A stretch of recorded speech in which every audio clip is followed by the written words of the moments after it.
Traffic congestion sa Arellano Street, Dagupan City, bahagyang nabawasan matapos na buksan ang isang lane ng ginagawang kalsada. Sundan sa report.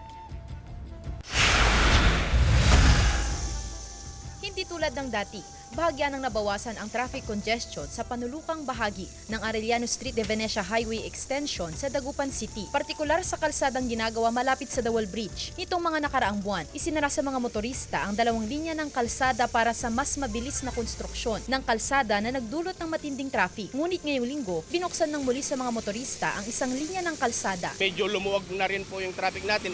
May konti lang po tayong traffic build-up doon sa may part na ginawa nating pag-u-turn ng mga sasakyan, gawa ng hindi pa po na gagawa itong crossing. Ayon sa Public Order and Safety Office, tinatayang nasa mahigit 90% ng tapos ang proyekto. Kasalukuyan na lang inaayos ang kalsada sa tabi ng rotonda. By Wednesday, masimento nila, then mag-iintay po tayo ng 10-day curing period at totally open na po itong De Venecia, Arellano, Banito, Dawal Bridge. Malaking bawat sa traffic.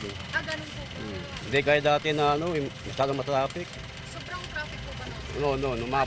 Umabot mo sa may gisit. Dagdag ng poso, pinapayagan na rin ang pagdaan ng mga truck sa kalsada. Inaasahang matatapos ang proyekto bago matapos ang buwan. Kasama si Daryl Peralta, Sandy Salvacio, One North, Central Luzon.